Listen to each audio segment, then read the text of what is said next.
leave everyone else a little better than before we met them, then it's really all we can do, you know? At least that's the goal.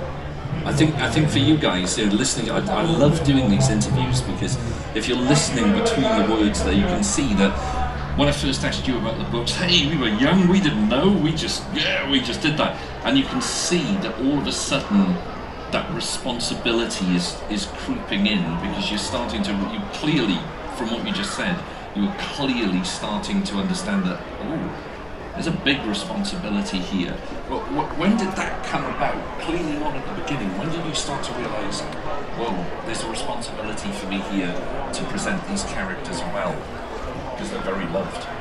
That's a really good question. I think there were a lot of different, there were bits and spurts where I'd have certain interactions with people where I realized the magnitude of the effect that the character had, which is something that is honestly even still surreal to me a bit. I think even today, meeting some of you over there earlier, it's kind of this. I don't know. I'm always amazed by it. I'm always amazed by it, and I've had people, especially in terms of Rowley as a character. One of my best friends in college, I actually met. I was doing a guest talk at. It was weird, I was taking an acting class at the college, but I was simultaneously asked to give a guest talk in the same acting class, even though I was taking the class, which was very strange for me as a student, but I was sure. And someone in the class who ended up becoming a best friend and a roommate for 4 years, first thing he said to me was he walked right up to me, he said I learned so much from Rowley, watching those movies in middle school and high school, and it really helped me, it really encouraged me to just stick to being myself. And I ended up just becoming really good friends with him, even independent of that. It's kind of funny now that was our first interaction. That was our first interaction. Very deliberately. It was a lot of how I kind of molded myself in middle and high school was that.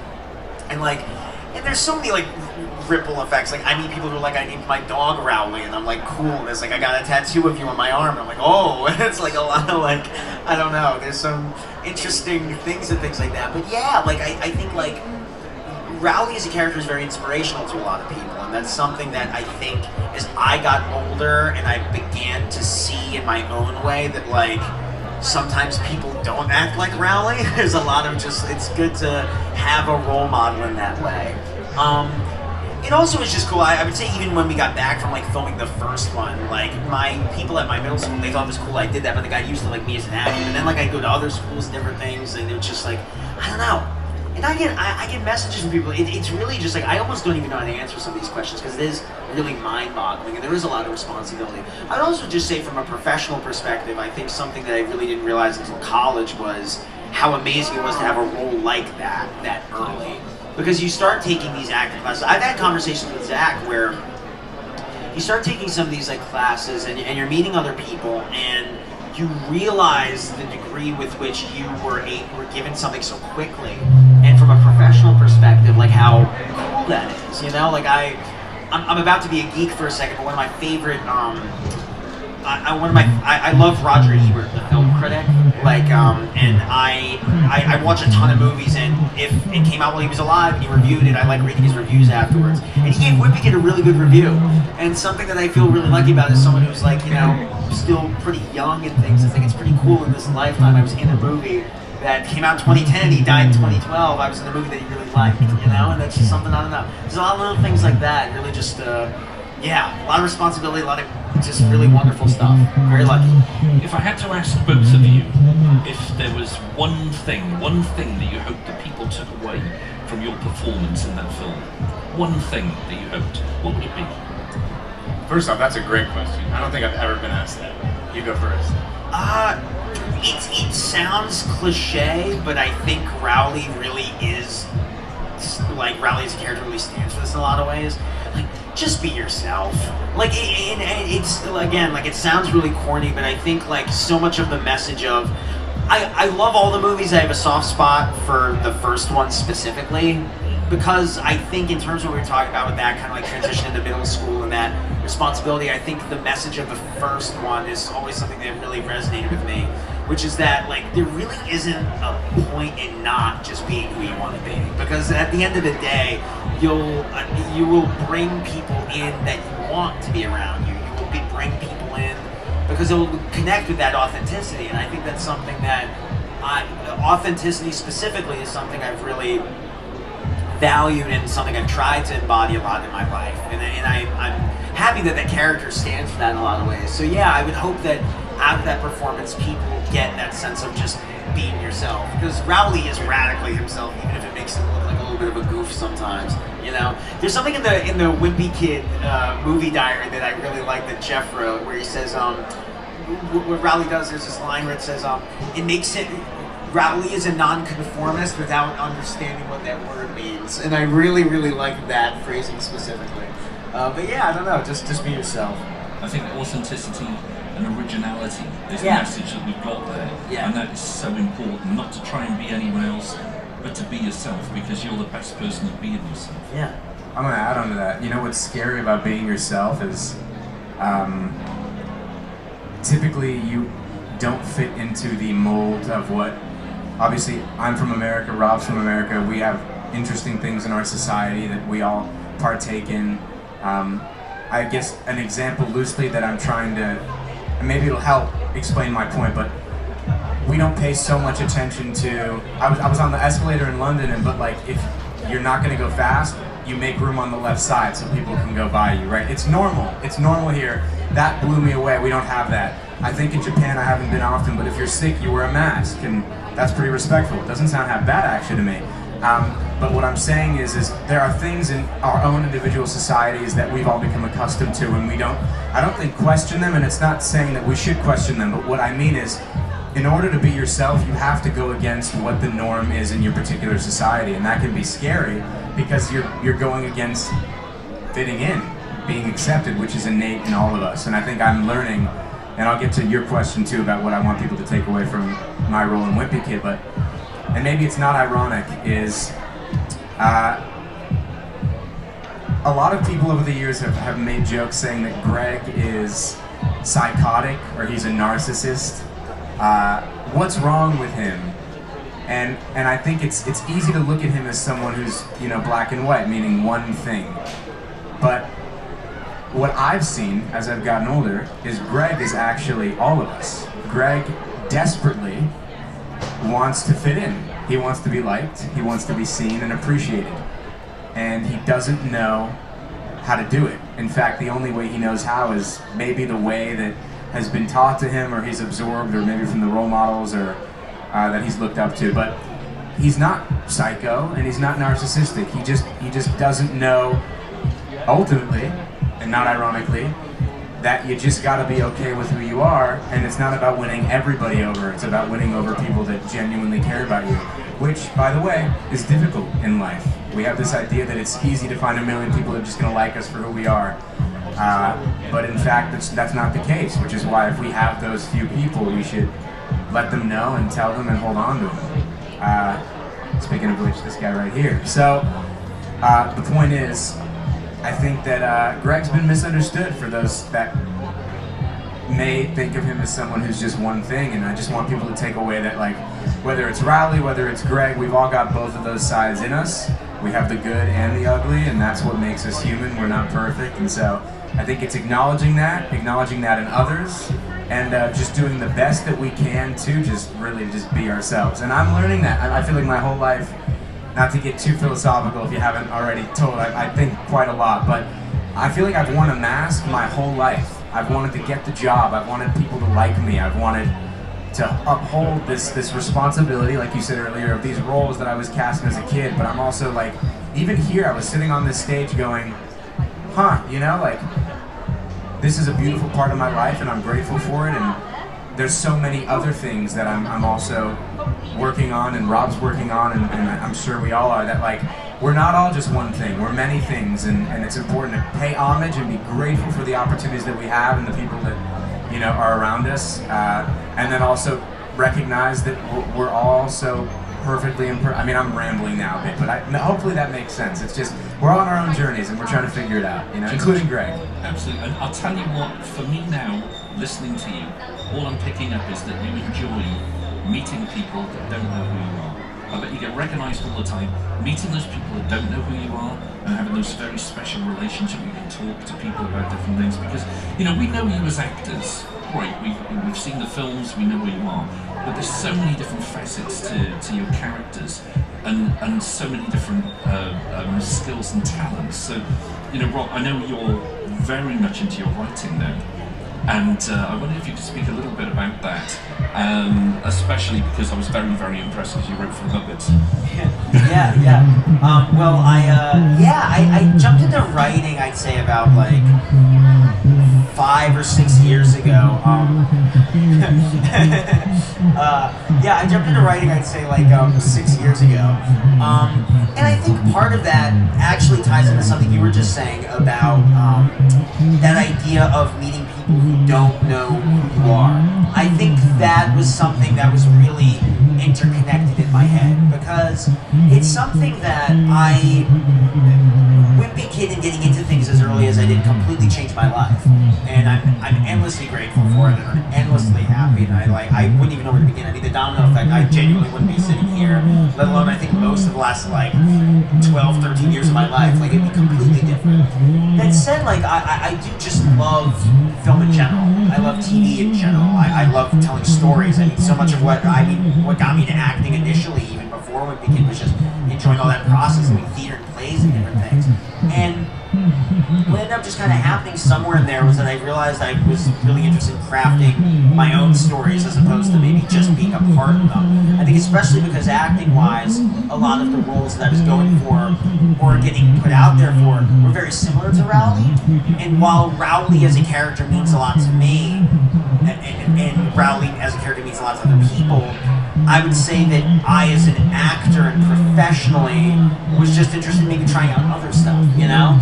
And eventually I ended up realizing that it even superseded acting as a profession in general. And I was like, oh, I want to be developing my own kind of things with this. So I've been doing it for about like 5 or 6 years. I really enjoy it. It's been all kinds of different genres. There's one project that's going to be filming next year that I wrote.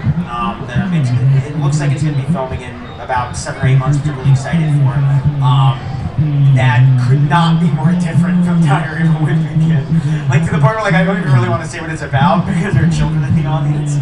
But it's, like, very much like family, like, black family dramedy, like I would say. Like, it's really black comedy. And so, like, yeah, I just, like, I've been enjoying working on all that. Like, sometimes I'm working on a Western, sometimes I'm working on a sci-fi thing, all this different stuff. I've just really, I just love movies and TV. Like, when I'm at an event like this and I'm walking around, like, I love just seeing, like, all the shirts with all these different things. Like, oh, I haven't seen that one yet. I gotta see this one. I gotta see this one. There's this app called Letterboxd that sucks up every waking moment of my day. It's a problem. I have a problem with it. I need to stop that. Like IMDb and things like that. I don't know. I love this stuff. And so I think part of going after the writing side of things is just kind of showing that love and going after that in a kind of different way than the one that I felt like I loved but was very thrown into in a lot of different ways. And then the Muppets thing was a lot of fun. I was a writer's assistant on a show about the Muppets band. It was called The Muppets Mayhem on Disney Plus, and that was a blast. Just a lot of, it's the Muppets. I mean, you can't go wrong. It was really absolutely fantastic. Zach, you've gone in another direction because for you now, clearly, your passion lies in music. When I speak to you, it's all about the music, it's all about, and you know, you're not just somebody that plays songs, you're somebody that writes songs, you're a songwriter, and I know you have a very, very special event coming up tomorrow. One of the reasons we're lucky enough to have you with us today. Would you like to speak about that? Sure, thank you. I'm a singer-songwriter, and I have my first show in the UK tomorrow, which I'm really excited about. It's in London, sold out. It's just me. Thank you. I appreciate that. Woo! It's a big deal for me. I think maybe we all have this little bit of imposter syndrome where should we be doing this? Do people actually care? It's different seeing a number on a screen versus an actual human being in front of you, which is why I like coming to things like this.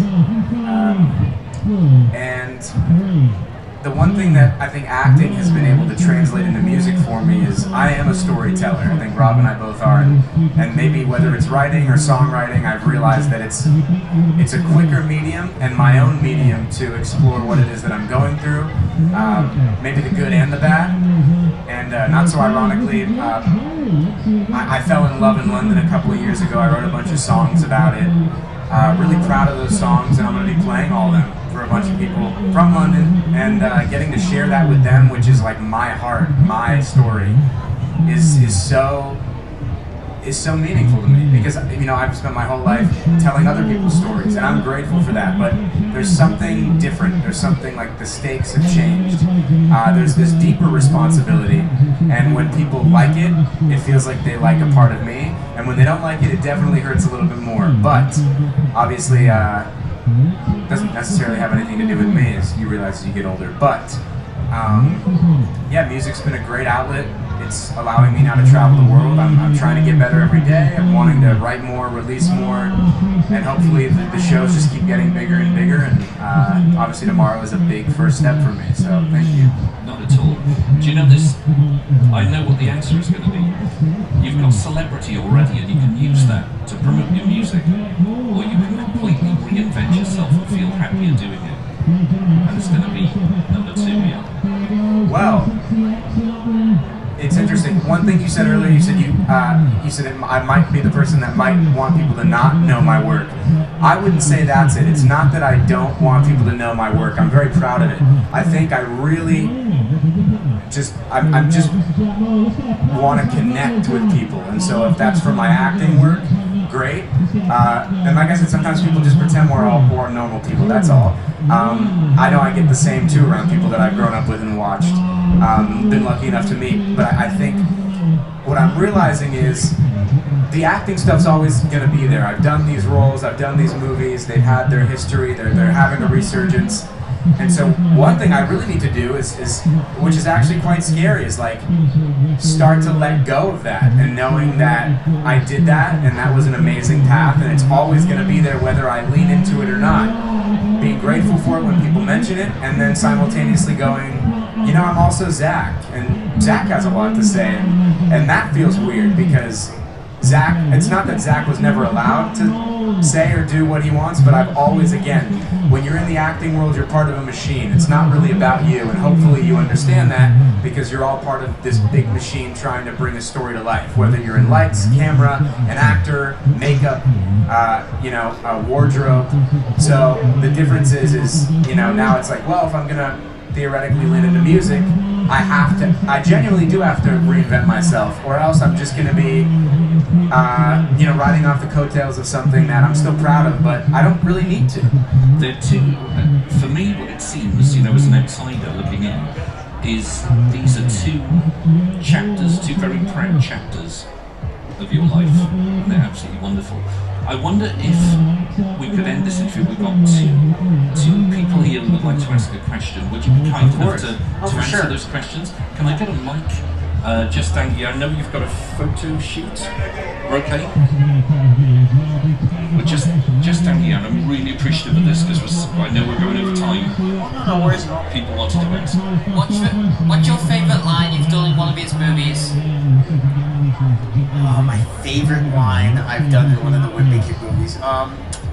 There's one that just viscerally gets a reaction out of me no matter how many times I hear it, and it's in Dog Days when they're playing I Love You Because, and Rowley says, the arrow lands on his mom, and Rowley goes, I love you because you help me keep my body clean. And every single time I see that scene, I just feel like a shudder go through me. I hate that line, but that's the one I get the most of a reaction out of, so it's the one I guess, it wins, but it's every time I hear that, it's just, But yeah. There's so many good moments. That made me think of when I went, I love you because your mustache is so...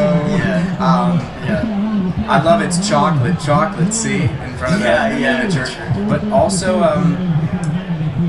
you can't go wrong with that just first page that started it all, Okay, first of all, let me get something straight. It's a journal, not a diary. I know my mom's on the cover. But when my mom had to buy this thing, that line started it all for me. Obviously I love Don't Call Me, Don't Come By My House, We're Done. And one that's really grown on me that I think is super underrated is obviously Rowley breaks his hand, and I'm jealous that he's getting all this attention from, you know, pretty girls. And so I get the brilliant idea of wrapping my arm in like this weird, gross wooden plank and telling people it's a raging infection caused by a splinter that was left untreated. And it's like, that's so gross, dude. What are you thinking? So many good hidden gems in that movie, in those movies. If I can really quick, my favorite line in all three outside of Rowley is when Greg's dad finds out that they had a party and there was like a lock on the door, just because I think Steve Zahn's delivery of this is so good. But he's just like, I knew there was a lock on that door, and he's like pointing to his head, you're trying to make me think I lost my mind. He's so good in those. I think his character specifically in those is so underrated. He's so funny. He's so funny in those. Fantastic. Well, one last question, just right down the front there. Seth, right? Yeah. In Dog Days, in the bit where Greg's pants fall off in the pool, did your pants actually fall off? Swimming shorts. Well said. Great question. The magic of making movies is that you can fake all of that stuff. So, what ended up happening, you're talking about the diving board, the swimming pool, right? They had a Speedo made for me that was like, well, I'm not exactly tan, but it was the color of my skin. And I got to wear it and swim around, and it was like wearing a normal bathing suit. But if you were walking outside the pool and just kind of looking in, you were like, they let 13-year-olds swim around here without a bathing suit? Yeah, so, you know, in movies, obviously, there's a lot of, you want people to feel safe on set, there's a lot of safety regulations, and so they're not going to make me walk around with no pants. They weren't going to make me look stupid, all right? Unfortunately, guys, we've run out of time. I've squeezed another 5 minutes out of you. I hope you can forgive me. We have just loved you here at Wales Comic Con. I hope you enjoyed the interview. Ladies and gentlemen, can you put your hands together, please, for Zach and Rob? Thank you, guys.